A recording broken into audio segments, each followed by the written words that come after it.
Un privilegio de saludarles una vez más.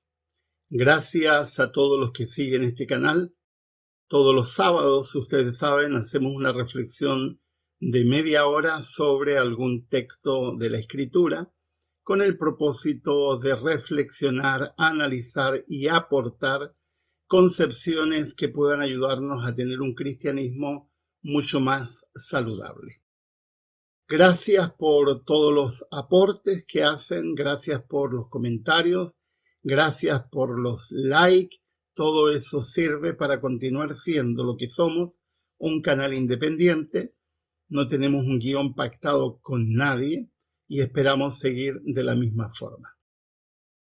Hoy día vamos a hablar de un tema que aparece siempre en las redes sociales, especialmente entre grupos legalistas.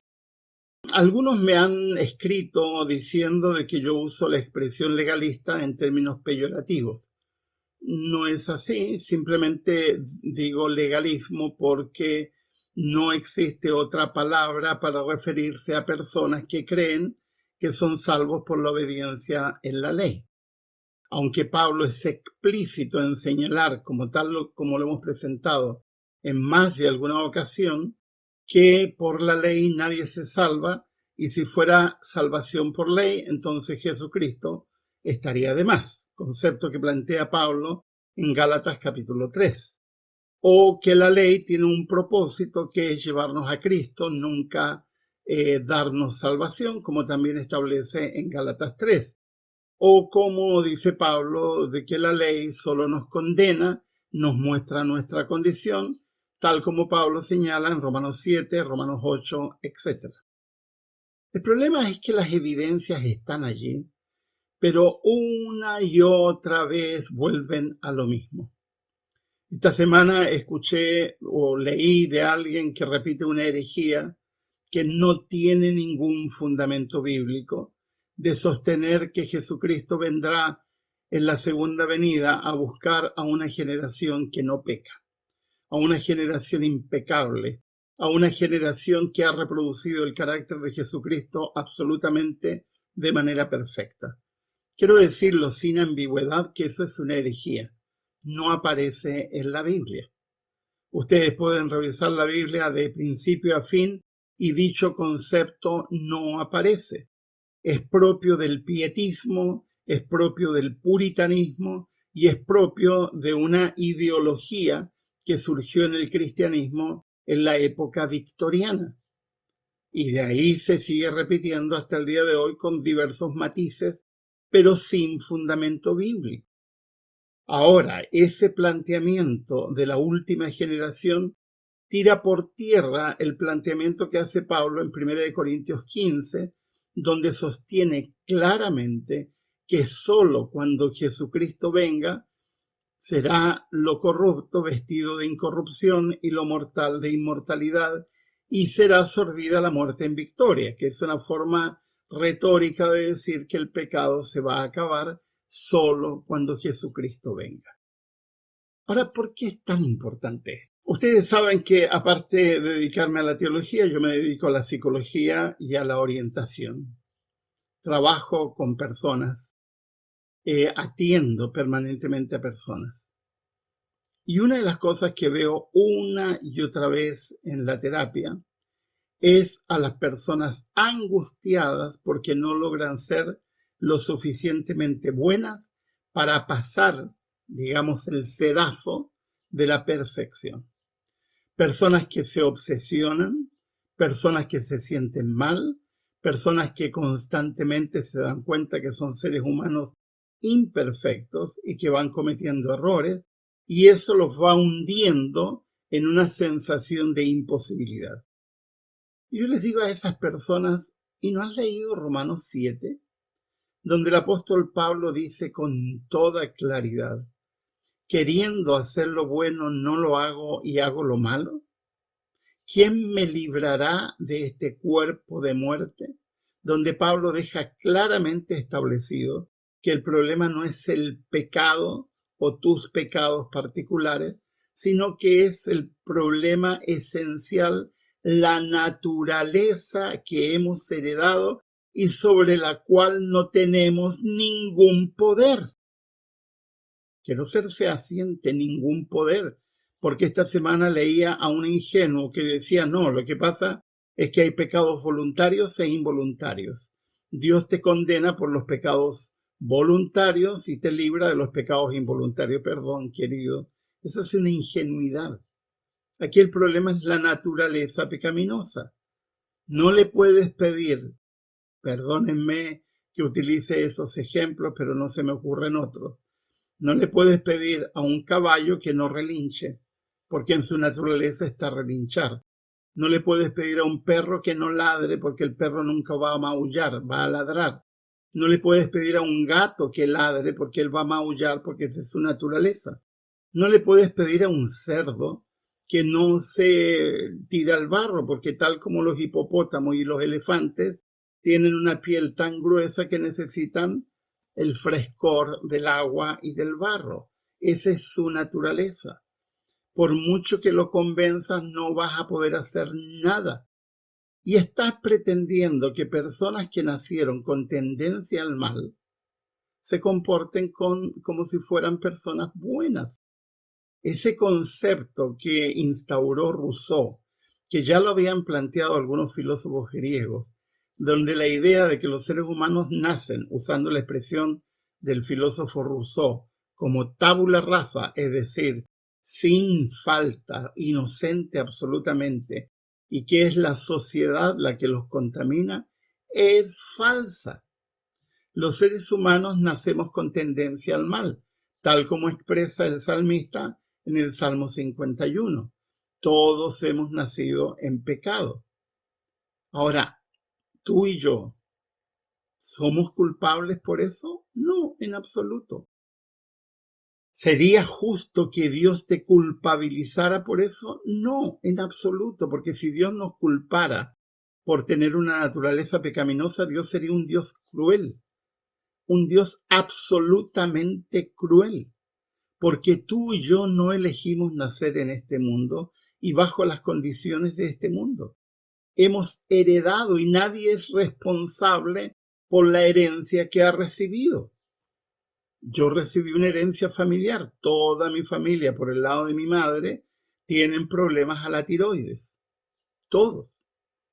Mis hermanos, y luego lo sumamos al caso de mi padre, que tiene algunos problemas muy serios con algunos otros tendencias hereditarias que nosotros hemos heredado. Yo me tengo que cuidar mucho de la tiroides, me tengo que cuidar mucho de la diabetes, que por el lado de mi padre hay mucha diabetes, por el lado de mi madre hay enfermedad a la tiroides.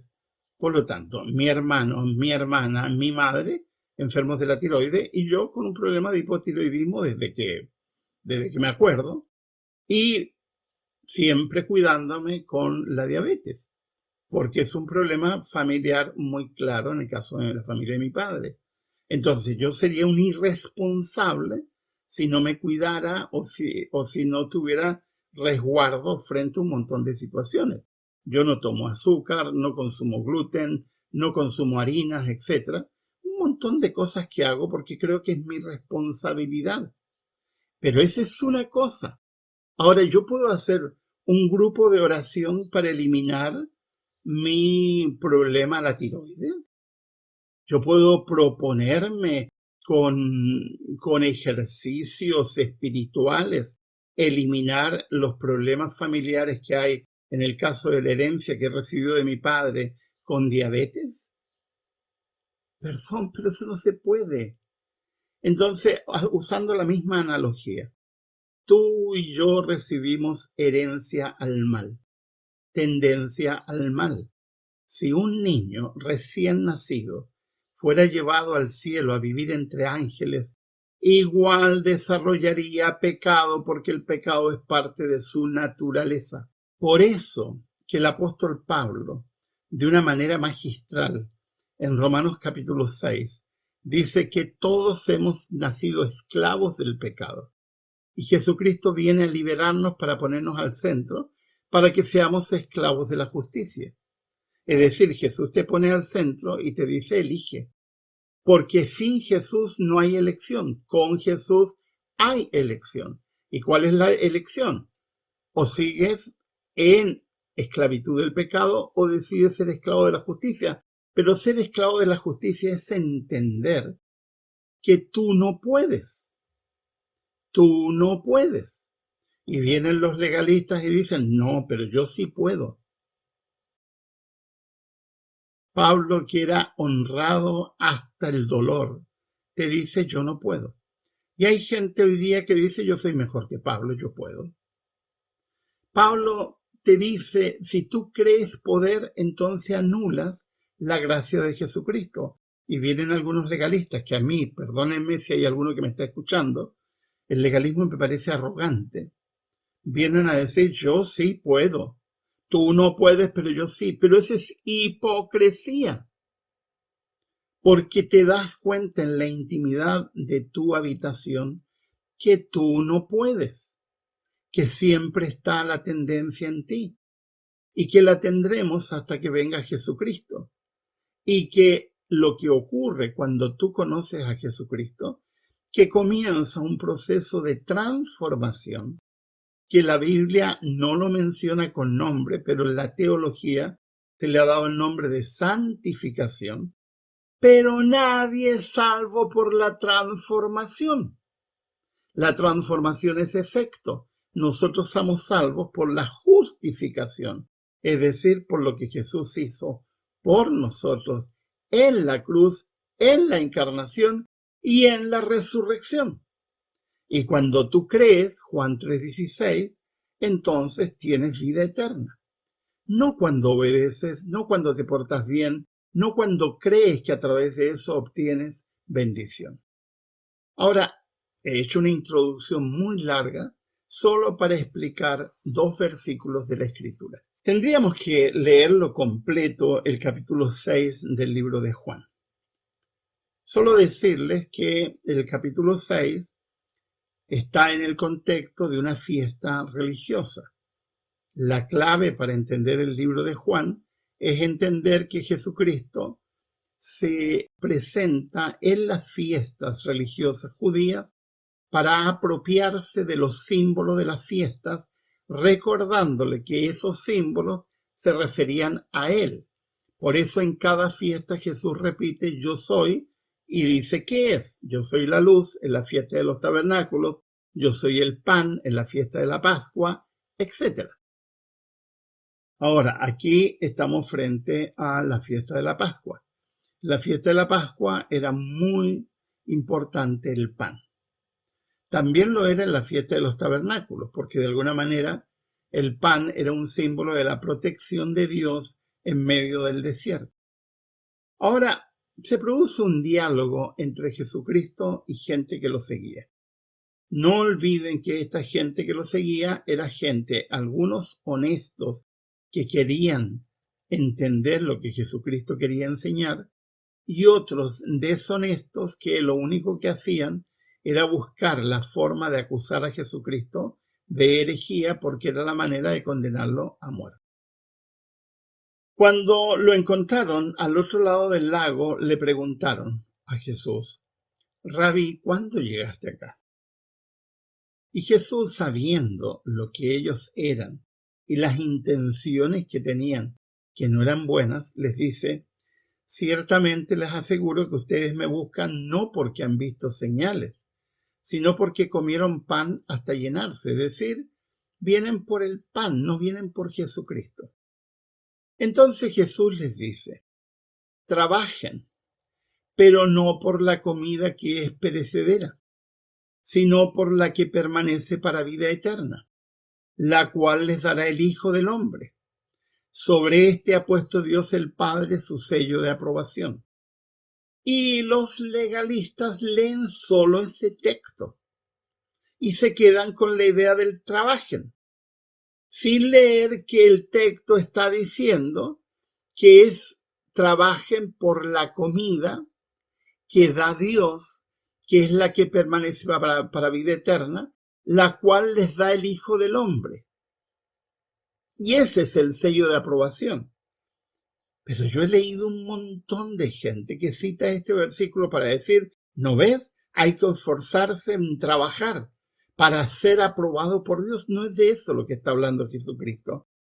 Y como los interlocutores de Jesús se dan cuenta de la jugada que les ha hecho Jesucristo de cambiarles el sentido de lo que ellos están buscando, le dicen así con cara de querer aprender, con cara de engaño, con cara de hipocresía. ¿Qué tenemos que hacer para realizar las obras que Dios exige?, le preguntaron.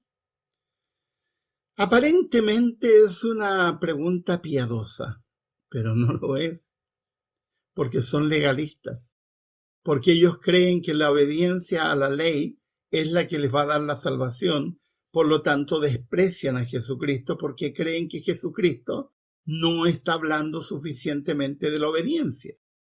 Tal como todos los que me funan semana a semana, que me escriben en las redes sociales o que me escriben en YouTube, cosas que yo no comento porque me parecen absolutamente insultantes.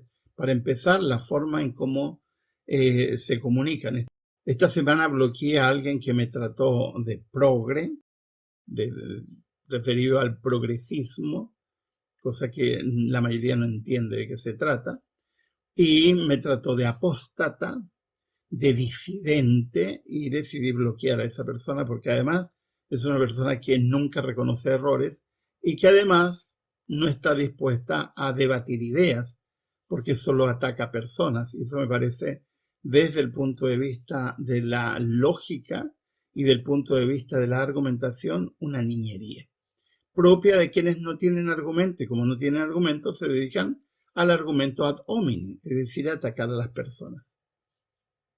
Aquí no se trata de progreso. El hecho de sostener que solo Jesucristo es el que te dará la gracia y que la obediencia a la ley no tiene ningún beneficio de salvación, sino que la obediencia o la santificación es consecuencia de la justificación, pero nadie debe ser juzgado por la santificación, ni nadie debe ser juzgado por el cambio, porque lo que te da salvación es exclusivamente el aceptar y creer en la gracia. Es decir, como dice Jesucristo, y tal como dice Juan, que solo tendrán salvación los que confiesen que Jesucristo es encarnado, es decir, que Jesucristo es quien ha venido vicariamente a morir por ti. Ahora fíjense en la belleza de la respuesta de Jesús. Los legalistas que le han preguntado, le preguntan en plural. Fíjense, es interesante. ¿Qué tenemos que hacer para realizar las obras que Dios exige? Y Jesús, como es habitual, hace un giro completo a la pregunta que ellos hacen y les contestan. Esta es la obra de Dios. Fíjense, ellos preguntan en plural y Jesús contesta en singular. Y no solamente en singular, Jesús está diciendo que no se trata de obras en plural, sino de la obra en singular y en mayúscula. Está utilizando una expresión taxativa. Hay una sola obra. Esta es la obra de Dios, una sola. ¿Cuál es? Que crean en aquel a quien Él envió, les respondió Jesús. Lo mismo que ha dicho en muchísimas ocasiones Jesucristo y que los legalistas vuelven una y otra vez a lo mismo porque les cuesta mucho entender que la condición de salvación es creer. ¿Qué está diciendo Jesús? Que hay una sola obra, la obra de Dios. ¿Y cuál es esa?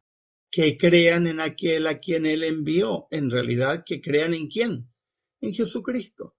Todo lo demás es retórica, todo lo demás sobra, todo lo demás es palabrería sin sentido. Jesús da una respuesta en singular muy clara. Hay una sola obra, creer. Ahora, Los legalistas nunca se conforman con respuestas de ese estilo. Y van nuevamente y le vuelven a contestar a Jesús porque no están aceptando la respuesta de Jesús. ¿Y qué señalarás para que la veamos y te creamos? ¿Qué puedes hacer? Insistieron ellos. Una insistencia con falta de respeto porque no están entendiendo y no quieren entender, como los legalistas actuales que no logran entender y no quieren entender porque no quieren. Y luego le agregan: nuestros antepasados comieron el maná en el desierto, como está escrito, pan del cielo les dio a comer. Todas esas cosas aparecen como piadosas, pero no son más que voladores de luces. Ciertamente les aseguro que no fue Moisés el que les dio a ustedes el pan del cielo, afirmó Jesús. Un momentito, ubíquense, aquí no se trata de Moisés. Moisés no les dio el pan del cielo, no les dio el maná. El que da el verdadero pan del cielo es mi Padre. El pan de Dios es el que baja del cielo y da vida al mundo. Señor, le pidieron, danos siempre ese pan. Siguen con su retórica piadosa, pero en realidad todavía no entienden. Y Jesús, sin lugar a dudas, le responde: yo soy el pan de vida. El yo soy, que es una expresión que los judíos consideraban santa, porque se refiere a la expresión que utilizó Dios con Moisés en el momento de la zarza ardiente, cuando Moisés le pregunta: ¿a nombre de quién me presento? Y Dios le dice: a nombre de yo soy, que luego lo transliteraron como Yahvé. Yo soy. Yo soy el pan de vida, declaró Jesús. El que viene a mí nunca pasará hambre, y el que en mí cree nunca más volverá a tener sed. Pero no está hablando de comida ni de agua. Está hablando del pan de vida y del agua de vida. Está hablando de la salvación. Pero ya, como les dije, a pesar de que ustedes me han visto, no creen. Y hoy día pasaría lo mismo. Si Jesús viniera y caminara por las calles de nuestras ciudades, volveríamos a asesinarlo. Volveríamos a acusarlo de que hace lo que hace a nombre de Belcebú. Volveríamos a no escucharlo porque los seres humanos no entienden que su pecaminosidad no les permite entender a Jesucristo. Y luego Jesús agrega: todos los que el Padre me da vendrán a mí, y al que a mí viene no lo rechazo. Porque he bajado del cielo no para hacer mi voluntad, sino la del que me envió. Y esta es la voluntad del que me envió: que yo no pierda nada de lo que él me ha dado, sino que lo resucite en el día final. Porque la voluntad de mi Padre es que todo el que reconozca al Hijo y crea en él tenga vida eterna, y yo le resucitaré en el día final. Yo diría, no hay nada más que decir. Es claro como el agua, claro como la luz. Jesús te está diciendo: hay una sola obra: comer el pan de vida, beber el agua de vida, es decir, creer, como Jesús dice claramente, en el Hijo de Dios. Pero los seres humanos son tan porfiados.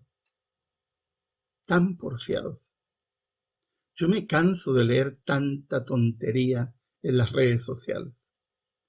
Estoy en las redes sociales porque pienso que aunque sea uno que encuentre luz, ya es ganancia. Invierto tiempo en predicar todas las semanas porque pienso que aunque sea uno es ganancia. Pero créanme, es cansador tener que leer y escuchar a tanta gente que además es irrespetuosa, insultante, descalificadores simplemente por tener una idea contraria a la de ellos. Tal como tuvieron con Jesús. Cuando terminó Jesús de decirle algo que ya se los ha dicho en 3 ocasiones, Fíjense lo que dice el versículo 41. Entonces los judíos comenzaron a murmurar contra él porque dijo, yo soy el pan que bajó del cielo. Y se decían, ¿acaso no es este el hijo de José? ¿No conocemos a su padre y a su madre? ¿Cómo es que sale diciendo, yo bajé del cielo? Y Jesús, queriendo darles una última oportunidad, cosa que es muy difícil con gente con mente cerrada, que es lo que yo creo con gente que... Hay gente que entra a escuchar mis sermones o a escuchar mis reflexiones que hago todos los días y a leer las cosas que escribo todos los días en YouTube, o sea, en Facebook, simplemente para criticar, porque no están dispuestos a aceptar nada. Yo digo, ¿para qué pierdes tiempo? Ve a otro lugar donde transmitan las mentiras en las cuales tú crees. Pero no vengas a intentar insultando, creyendo que si insultas vas a lograr cambios. No, porque eso no es posible. Jesús le dice en el versículo 43, dejen de murmurar. Nadie puede venir a mí si no lo atrae el Padre que me envió, y yo lo resucitaré en el día final. Y Jesús les está diciendo, pero no lo entienden. Luego, en el versículo 46, me salto uno para no extender, al Padre nadie lo ha visto, excepto el que viene de Dios, solo él ha visto al Padre, algo que ha dicho Juan en el primer capítulo. Ciertamente les aseguro que el que cree tiene vida eterna. Vuelve a repetir Jesús la misma idea, el creer te da vida eterna. Yo soy el pan de vida. Tercera vez. Los antepasados de ustedes comieron el maná en el desierto y sin embargo murieron. Pero este es el pan que baja del cielo, el que come de él no muere. Yo soy el pan vivo que bajó del cielo, cuarta vez. Si alguno come de este pan, vivirá para siempre. Este pan es mi carne que daré para que el mundo viva. Y hasta ahí dejamos. Porque ustedes siguen leyendo, los judíos siguen discutiendo. Porque no aceptan ni una coma, ni una palabra de lo que Jesús dijo, tal como hacen los legalistas hoy día que discuten con Jesús. ¿Cómo es posible que solo creyendo tenemos que obedecer la ley, los 10 mandamientos? Yo los desafío. Hace rato que vengo desafiando a los seguidores de los 10 mandamientos. Muéstrenme a una sola persona que cumpla los 10 mandamientos. Muéstrenme a una sola persona que sea perfecta en todo. Muéstrenme a una sola persona que nunca se equivoque. Y tal vez, si me muestras a alguien que cumpla fielmente los 10 mandamientos, tal vez te crea. Pero se olvidan que los mandamientos, la única función que tienen es condenar, mostrarte tu condición para que puedas ir a Jesucristo, que es el único que nos puede salvar. Fin de la historia.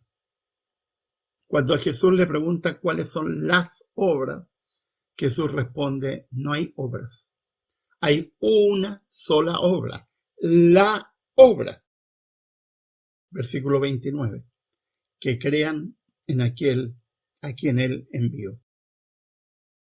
No discutas conmigo, discute con Cristo. No pelees conmigo, pelea con Cristo. Haz como hicieron esos judíos de ese tiempo, discute con él. Pero quiero decirte que si sigues discutiendo con Jesucristo y no aceptas lo que Jesús dice, terminarás como estos judíos, que nunca aceptaron a Jesús, como muchos judíos hasta el día de hoy, que no creen en Jesús el pan de vida, que no creen en Jesús el agua viva, que no creen que Jesús es la obra de Dios para nosotros. Y ahí entramos en un lado subjetivo. Creer o no creer es parte de tu libertad. Nadie te va a negar, pero la Biblia es clara. ¿Cuál es la obra? Creer en Jesucristo. Todo lo demás es añadidura. Y está abierto el desafío. Los desafío. Estoy dispuesto a hacerle una entrevista si quieren, a quien me diga que cumple los 10 mandamientos y nunca se equivoca y que es perfecto. Porque de verdad que merecería un monumento, un aplauso y pasearlo por todos los canales de televisión cristianos del mundo. Confío en que podamos ser más humildes y decir nada puedo, solo lo puede Jesucristo.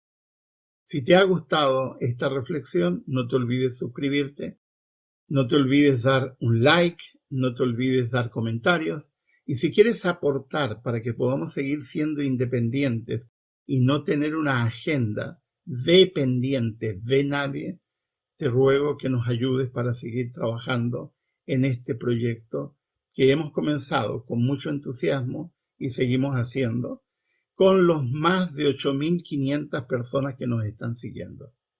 Gracias, que Dios les acompañe, que el Señor les bendiga, que tengan una linda semana. Nos encontramos para otra reflexión el próximo sábado a la misma hora que es a las 14 horas, hora española. Que Dios les bendiga.